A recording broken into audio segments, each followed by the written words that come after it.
Today is both Father's Day and mine, Amanda's 17th wedding anniversary. She and I met at church and we were friends, sort of. We started dating my freshman year in college. She was still in high school. At the beginning of her senior year of high school, I moved from Roanoke, Virginia to Sheridan, Indiana to start a youth ministry at a Wesleyan church there and to attend Indiana Wesleyan University. I was living alone in 2 rooms above the house that the youth group met in. I shared a bathroom and the kitchen with the youth group and was kind of all on my own. I didn't enjoy living alone, and I didn't enjoy even more being far away from Amanda. We would talk on the phone every evening, and that was always the highlight of my day. I began then to think about marriage. I'd always thought that we would probably get married. I just didn't know when that was. It was by the fall of that year that I began to feel like it should probably be sooner than later. And I still didn't know if it was a good idea, though. See, we were young. When I was started thinking about this, she was 17, I was 20 years old. And so I did what the Bible tells us to do.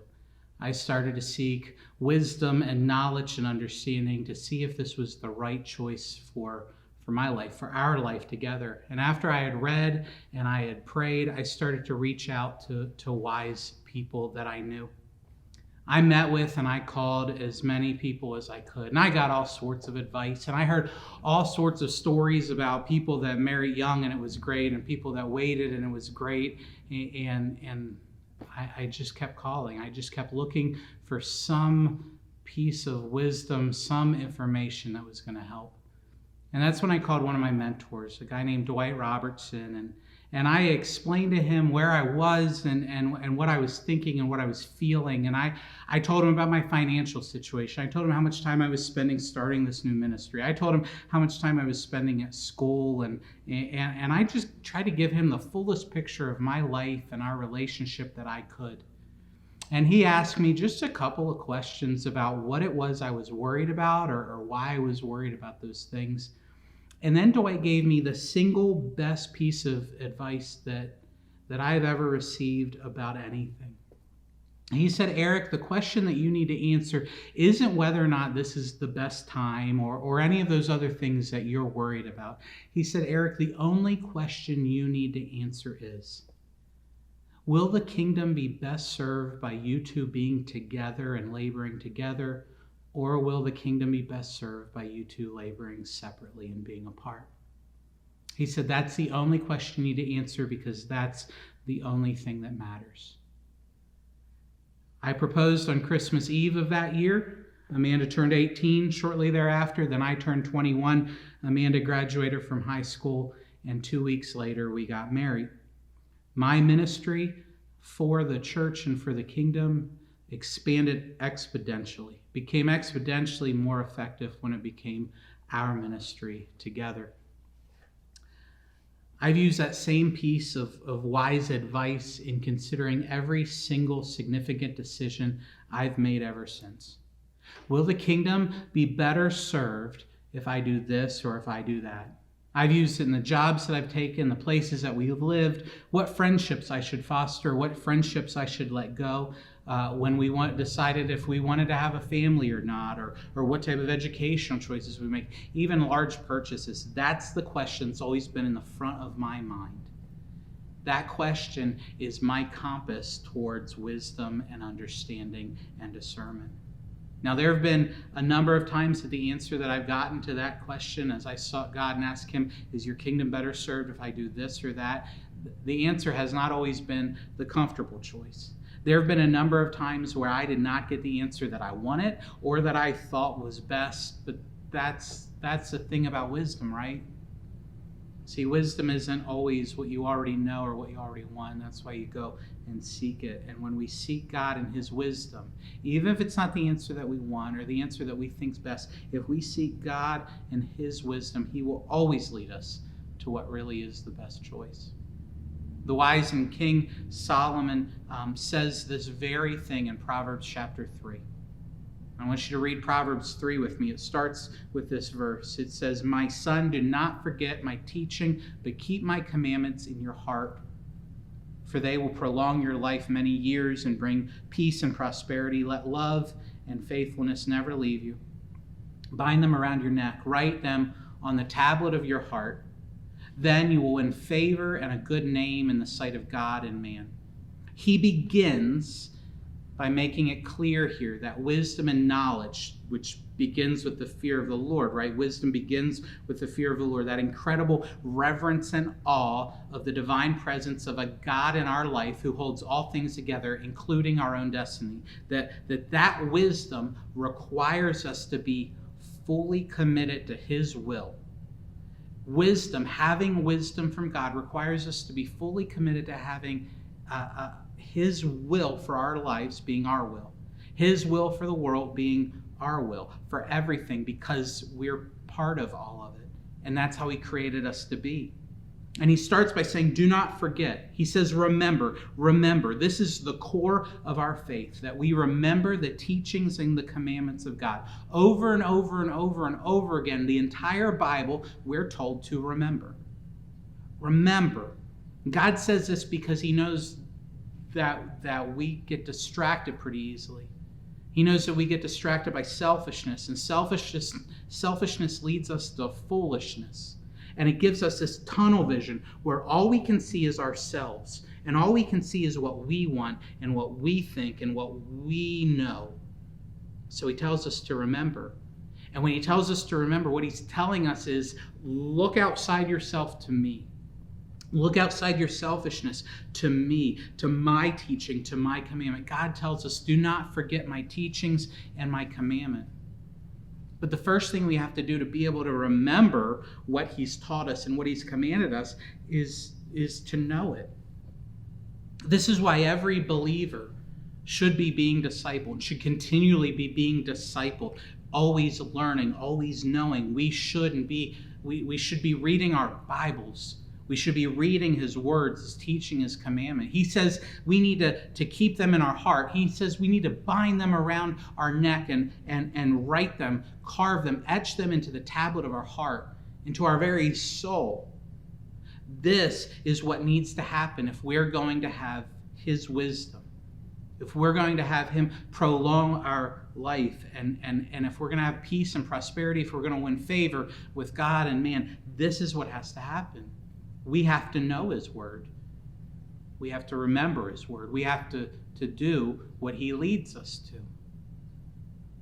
But how much time and energy do we really spend on seeking and knowing, remember and meditating on his teaching and his commandments? How much time and energy do we really spend in the Bible, in his words?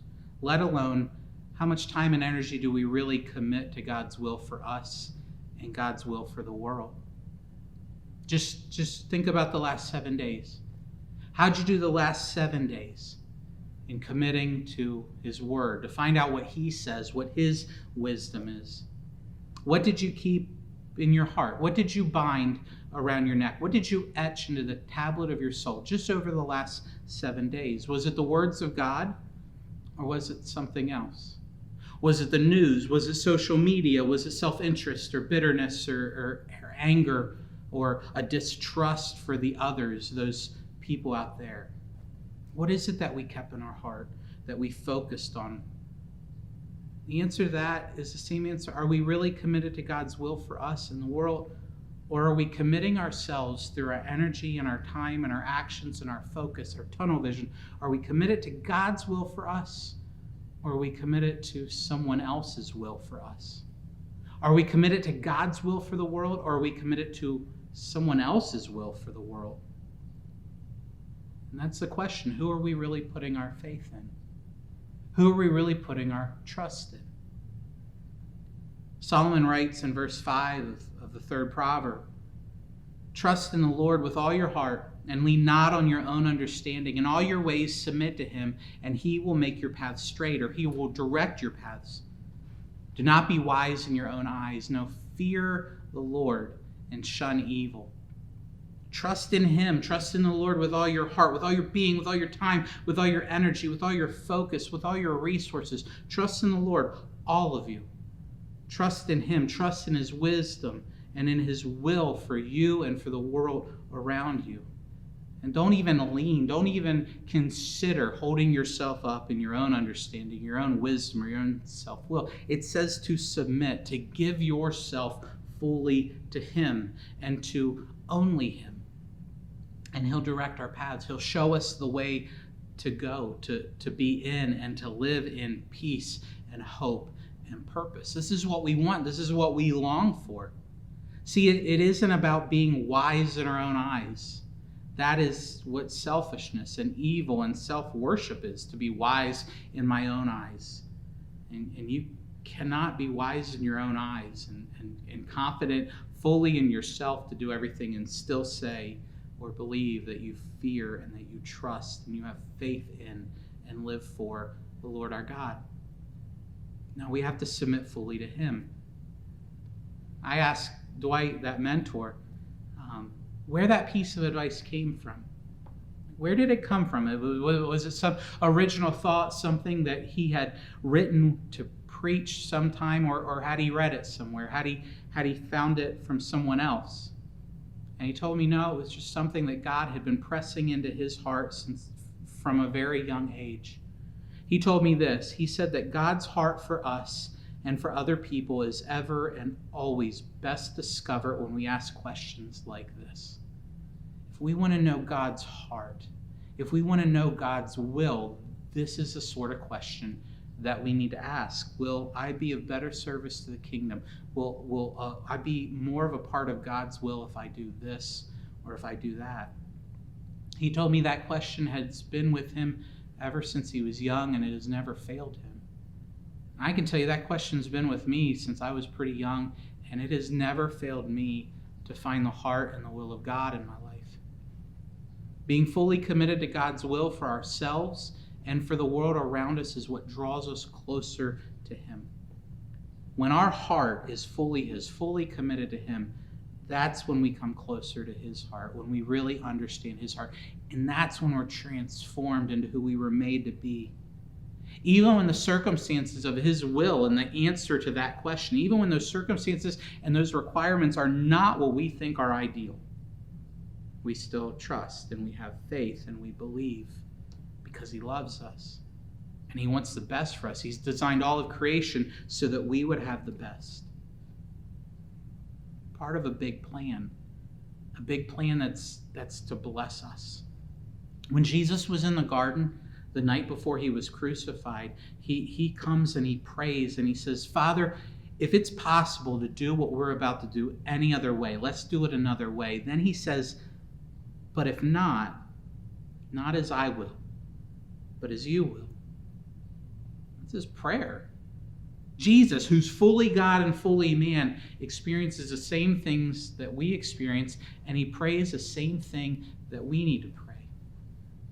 Father, it's really what you want, because we trust that what you want for us is what's the best for us, better than we can dream or imagine. This is how Jesus has conversations with the Father. It's how we should have conversations with the Father. When we remember who we really are compared to who he really is, and we don't forget his teaching and his commandments, we write them on our heart, we tie them around our necks, we etch them into our very souls. We know that his will is always going to be better for us than our will is. We know that, of course, his wisdom is greater than our wisdom, and the path that he directs us towards is going to lead to a better place than the path that we could find or make for ourselves. So no matter the cost of getting there or walking that path, we want to do it.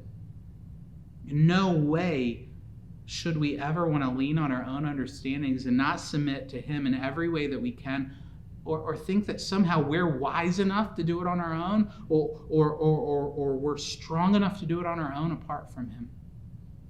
No, his way is always going to be best. Our best life, the life that you were intended for and the life that you were created for from the very foundations of the earth, that best life is only going to be found when we trust him to guide us, and we're 100% committed to, sold out, and obedient to that guidance that he leads us to. In Proverbs 3, verse 19, this is what Solomon writes. He says, "By wisdom the Lord laid the earth's foundations. By understanding he set the heavens in place. By his knowledge the watery depths were divided, and the clouds let drop of the dew."